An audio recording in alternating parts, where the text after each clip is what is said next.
दोस्तों, जय हिंद, जय भारत। मैं मदन लाल आज़ाद, संस्थापक संयोजक, राष्ट्रीय संयुक्त मोर्चा ठगी पीड़ित जमाकर्ता परिवार, ऑल इंडिया बाइकबोट टैक्सी यूनियन। आज दिनांक 4 जनवरी 2022 को लाइव हूँ राष्ट्रपति भवन नई दिल्ली से। आप सबको संसद सत्याग्रह के विषय में आपके भुगतान के संदर्भ में एक विशेष सूचना देने के लिए। दोस्तों, चूंकि महामहिम राष्ट्रपति को मृत्यु दंड के अपराधी को भी क्षमा करने का अधिकार होता है। महामहिम राष्ट्रपति हमारे देश की तीनों सेनाओं के सर्वोच्च कमांडर होते हैं, सुप्रीम कमांडर होते हैं, राष्ट्र के अध्यक्ष होते हैं, सबसे बड़े न्यायाधीश होते हैं और बहुत सारी इनहांस पावर राष्ट्रपति के पास होती हैं। लेकिन राष्ट्रपति को हमारे देश के आमजन की उसमें रबर का गुड्डा भी कहा जाता है कि वो केवल कैबिनेट के प्रस्तावों पर मोहर लगाता है, लेकिन ऐसा नहीं है। राष्ट्रपति रबर का गुड्डा नहीं होता।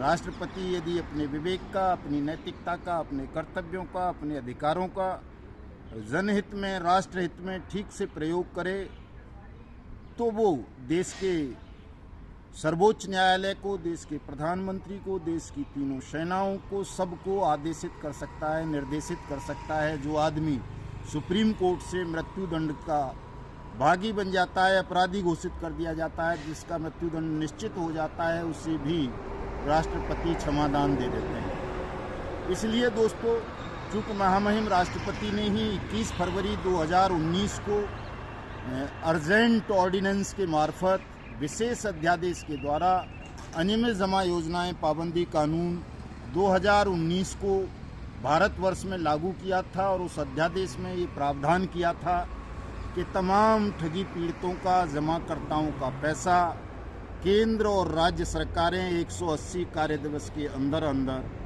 वापस करेंगी। वो ठगी पीड़ित जमाकर्ता फिर चाहे बाइक बोट के हों, हेलो टैक्सी के हों, टॉप राइड के हों, सहारा इंडिया के हों, PACL के हों, राधा माधव कॉरपोरेशन लिमिटेड के हों, या किसी और पार्टी के ठग कंपनी या ठग सोसाइटीज़ के हों, उन सब का पैसा राज्य और केंद्र सरकार वापस करेंगी। ऐसा उसमें प्रोविज़न था।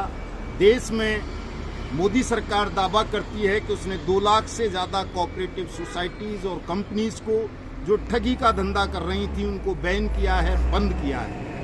ये सत्य भी है, लेकिन सबसे बड़ा सवाल है कि क्या मोदी सरकार ने जिन कंपनीज को, जिन सोसाइटीज़ को बैन किया है, निषिद्ध किया है, ठग घोषित किया है, उनमें जो कार्यरत लोग थे, लगभग 3-4 करोड़ लोग जो उसमें एजेंट्स थे, एडवाइजर थे, उनके रोजगार का क्या कोई विकल्प मोदी सरकार ने उपलब्ध कराया?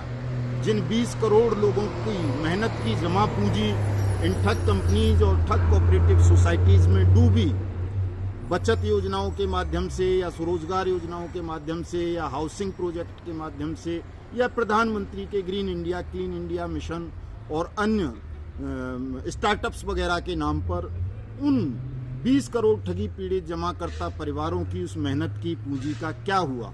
वो उन्हें वापस क्यों नहीं दी जा रही? जबकि पार्लियामेंट्री एक्ट भी है, अनियमित जमा योजनाएं पाबंदी कानून, कोऑपरेटिव सोसाइटी एक्ट 2002 है, कंपनी एक्ट है 2013 का, और बहुत सारे इस तरह के कानून हैं हमारे देश में जिनमें ये लिखा हुआ है कि कोई भी सोसाइटी या कंपनी अगर किसी व्यक्ति का पैसा लेकर भागती है या डूब जाती है अपने निवेशकर्ता का, तो अपना कारोबार समेटने से पहले या सरकार उस कंपनी या सोसाइटी को बंद करने से पहले, उसका परिसमापन करने से पहले उन लोगों का पैसा वापस करेगी, मैं ब्याज के, मैं जुर्माने के, जिन लोगों की भी मेहनत की रकम इन कंपनीज या कोऑपरेटिव सोसाइटीज़ में लगी थी या निवेश हुई थी या जमा थी या अन्य किसी फ्रॉड स्कीम के माध्यम से उन्होंने किसी से ठगी थी। तो ये बड़े महत्वपूर्ण सवाल हैं दोस्तों, बहुत सारे, जिनका जवाब सरकार को देना पड़ेगा आज नहीं तो कल। हम 1 जनवरी 2022 से लगातार राष्ट्रीय संयुक्त मोर्चा ठगी पीड़ित जमाकर्ता परिवार के बैनर तले जंतर मंतर पर, नई दिल्ली पर संसद सत्याग्रह कर रहे हैं। और वो केवल और केवल इसलिए है कि हमारे देश के जो ठगी पीड़ित जमाकर्ता परिवार हैं उन सब का भुगतान सुनिश्चित हो, उनकी मेहनत की डूबी हुई रकम उन्हें तय समय सीमा के अंदर वापस मिले।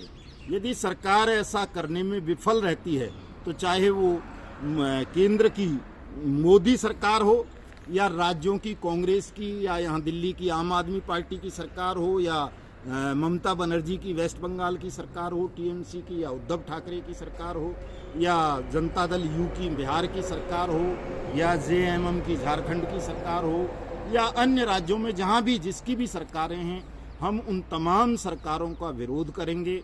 आने वाले किसी भी चुनाव में हमारा कोई भी ठगी पीड़ित जमा करता साथी मतदान में भाग नहीं लेगा, मतदान का बहिष्कार करेगा। और ये बहिष्कार तब तक जारी रहेगा जब तक कि तमाम ठगी पीड़ित जमाकर्ता परिवारों का पैसा वापस नहीं कर दिया जाता। महामहिम राष्ट्रपति को आज जो ये मेमोरेंडम हमने दिया है, ये मेमोरेंडम हम 1 जनवरी 2022 से लेकर 14 फरवरी 2022 तक लगातार प्रतिदिन देंगे। जिस दिन छुट्टी हुआ करेगी उस दिन बाई मेल भेज देंगे, बाई डाक भेज देंगे। जिस दिन चलेगा उनका ऑफिस खुलेगा महामहिम राष्ट्रपति का, उस दिन हम बाई हैंड आकर के यहाँ देंगे। और इसकी दोस्तों 3 ही मांग हैं हमारी इस मेमोरेंडम के अंदर। पहली है कि अनियमित जमा योजना पाबंदी कानून 2019 के तहत तमाम लोगों का, चाहे वो किसी भी ठग कंपनी या ठग कोऑपरेटिव सोसाइटी के विक्टिम हैं, उनका पैसा मैं ब्याज के, मैं जुर्माने के, मैं हर्जे खर्चे के वापस किया जाए तुरंत।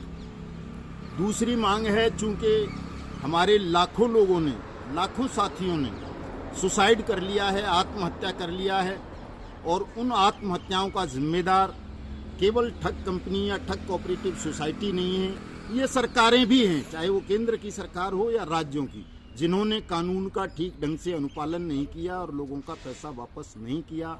जिस भय की वजह से, जिस खौफ की वजह से, जिस सदमे की वजह से हमारे लाखों लोगों ने आत्महत्या कर ली। आज भी एक साथी ने, कोई इकबाल खान है, सहारा इंडिया का एजेंट, उसने सुसाइड किया है। कल हरिओम ने किया था राजस्थान में, जो आदर्श का एडवाइजर था।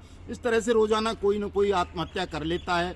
1200 तो हमारे फौजी भाइयों ने bike boat hello taxi top ride scam में फंसकर आत्महत्या कर ली। कितने ही पुलिसकर्मियों ने कर ली, कितने ही एडवोकेट्स ने आत्महत्या कर ली, कितने ही जर्नलिस्ट ने आत्महत्या कर ली, और बहुत सारे तो इसमें जुडिशली के लोग भी इन स्कैम्स में फंस चुके हैं।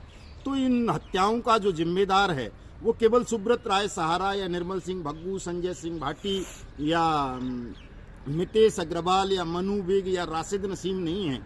इन आत्महत्याओं का, इन मौतों के जिम्मेदार नरेंद्र मोदी, अशोक गहलोत और ममता बनर्जी, उद्धव ठाकरे, चन्नी, अरविंद केजरीवाल, लेना देना, ये जितने भी पॉलिटिकल माफिया हैं, एक तरह से ये कहिए कि ये पॉलिटिकल पार्टी नहीं है, पॉलिटिकल ग्रोह हैं, जो देश को लूटने का काम कर रहे हैं, देश की जनता का भावनात्मक शोषण करते हैं, ठगों को बचाते हैं। ये तमाम लोग इनके जिम्मेदार हैं।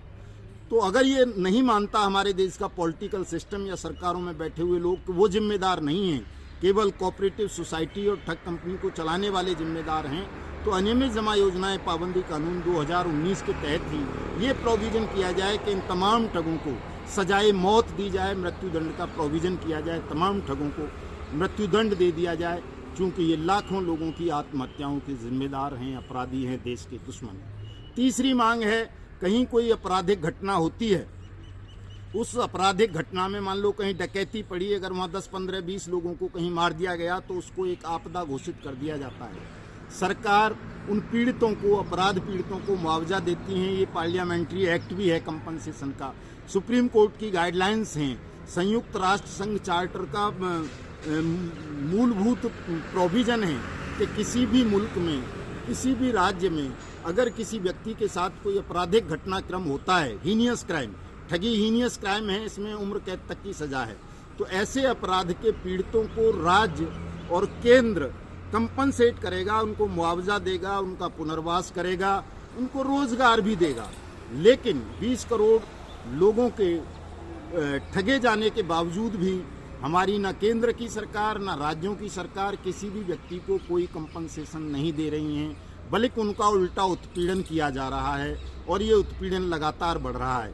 इसलिए हमारी भारत सरकार से और तमाम राज्यों से ये मांग भी है, महामहिम राष्ट्रपति से मांग है कि वो सबको डायरेक्शन दें कि जितने भी ठगी पीड़ित जमाकर्ता परिवार देश भर में हैं, उन सबको इस पूरे ठगी स्कैम्स को राष्ट्रीय आपदा घोषित करते हुए विधि सम्मत तरीकों से सबको मुआवजा दिया जाए, उनका पुनर्वास किया जाए और मुआवजे की राशि कम से कम न्यूनतम 5 लाख रुपए प्रति परिवार होनी चाहिए, ताकि ये हमारे जो साथी आत्महत्या कर रहे हैं, बड़े बड़े युवा साथी जिनका जीवन अभी बहुत बाकी था, वो आत्महत्याएं किए जा रहे हैं रोजाना। लाखों लोग कर चुके हैं, लाखों और कर लेंगे। पता चला कि 20 करोड़ लोगों ने ही धीरे धीरे आत्महत्या कर ली। तो इन तमाम लोगों को तुरंत अंतरिम राहत प्रदान करके 5-5 लाख रुपए आत्महत्या करने से बचाया जाए। और यदि ऐसा नहीं हुआ तो हम इसमें भी लिख के आए हैं, राष्ट्रपति जी को पहले भी बताया है, राष्ट्रपति जी ने इस पर संज्ञान भी लिया है।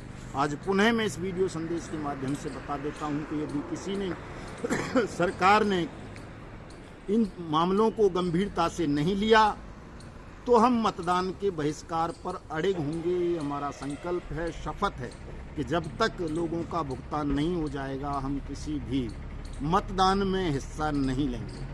और दोस्तों, एक विशेष बात और आप सबको बतानी थी, वो मैं भूल गया, अभी मुझे याद थी। सहारा कंपनी का सर जो छोटे छोटे लोग निवेश कर रहे हैं, आप लोगों को मैं जागरूकता के नाते ये बताना चाहता हूँ कि आप तमाम साथी जागरूक हो जाएं। ये सहारा इंडिया कंपनी 2012 से बैन है हमारे देश में, इसका कोई भी धंधा नहीं कर सकती सहारा इंडिया। उसके बावजूद बहुत सारे लोग मूर्खता बस, अज्ञानता बस, कुछ लोग बस भी एजेंट्स के और एडवाइजर के बहकावे में आकर छोटी छोटी अपनी बचत राशि को आज भी सहारा इंडिया की सिस्टर कंसर्न और कोऑपरेटिव सोसाइटीज और क्यू शॉप में जमा कर रहे हैं। ये किसी को नहीं करना चाहिए। सहारा इंडिया का पूरा कारोबार गैरकानूनी है, अवैध है। इनको कोई भी किसी से भी जमा राशि स्वीकार करने का अधिकार नहीं है। जैसे पहले 10 करोड़ लोगों की जमा राशि सहारा इंडिया में डूबी है, पल्स में डूबी है, PACL में डूबी है, RMCL में डूबी है, ब्लू फॉक्स मोशन में डूबी है, बाइक बोट में डूबी है, टॉप राइड में डूबी है, हेलो टैक्सी में डूबी है, आदर्श में डूबी है, संजीवनी में डूबी है, साईं प्रसाद में डूबी है, नवजीवन में डूबी है, करम भूमि में, KBCL में। उसी तरह से ये जितने भी लोग किसी भी ठग कंपनी में सहारा इंडिया समेत अगर कोई पैसा जमा कर रहे हैं तो ये सब डूबेगा और इसके लिए फिर उतनी ही लंबी लड़ाई आप सबको लड़नी पड़ेगी। इसलिए कोई भी देशवासी किसी भी सहारा इंडिया समेत किसी भी कोई नई कंपनी डीकैप वगैरह जैसी आ रही हैं, फाइटो एटॉमी जैसी, उनमें भी कोई पैसा जमा ना करें, निवेश ना करें। ये सब फ्रॉड हैं, ठग हैं, आपकी मेहनत की कमाई को लेकर के भाग जाएंगे और आपके समक्ष आत्महत्या के अलावा कोई विकल्प नहीं रहेगा दोस्तों। इसलिए मैं आप सबसे बार बार ये कहता रहता हूँ, जगाता रहता हूँ कि ऐसा कदम लालच बस या किसी के मोह बस भी, कई लोग सोचते हैं कि मेरे लड़के को या भाई को या भतीजे को या भांजे को या मामा फूफा को इस कंपनी में रोजगार मिल रहा है तो उसको प्रमोट करने के लिए ठग कंपनी या ठग सोसाइटी में पैसा जमा करा देते हैं। ऐसी गलती आपको नहीं करनी चाहिए। इन कंपनीज के झांसे में आना बंद करें, इनमें कोई भी पैसा जमा ना कराएं साथियों। और एक खबर और मैं अपनी व्यक्तिगत आपको दे देता हूं कि आज कोई सहारा सेना बना रखी है सुब्रत राय ने। कल से जब से वो मेरा इंटरव्यू चला है उसके लोग मुझे बहुत सारी धमकियां दे रहे हैं। बाइक बोट वाले संजय भाटी के तो देते ही रहते थे, और PACL के बहुत सारे एजेंट्स, ठग टाइप के लोग, तमाम दुनिया भर के लोग तरह तरह की धमकियां देते हैं। तो मैं उन्हें चेतावनी दे देना चाहता हूं कि दोस्तों, ये जो मेरे सर पे बंधा हुआ है ये कफन है, ये हमेशा होता है, कभी गले में, कभी सर पे, कभी जो है पतलून बना लेता हूँ। इसका मतलब आप नहीं समझते हो। मैंने आप जैसे बहुत सुअरों को दूना भूना है, तो मुझे डराने का, धमकाने का प्रयास कोई नहीं करेगा, क्योंकि ये हमारी लड़ाई सत्य की लड़ाई है, न्याय की लड़ाई है। और जब तक हिंदुस्तान से तमाम ठगों का सर्वनाश नहीं हो जाएगा तब तक हम शांति से नहीं बैठेंगे, या फिर हमारी मौत हो जाए तब शांति से बैठ जाएंगे, वरना उससे पहले हम शांति से नहीं बैठेंगे। हम अपनी पावन पवित्र भारत भूमि को ठगों से मुक्त करा करके ही शांति से बैठेंगे। जय हिंद, जय भारत।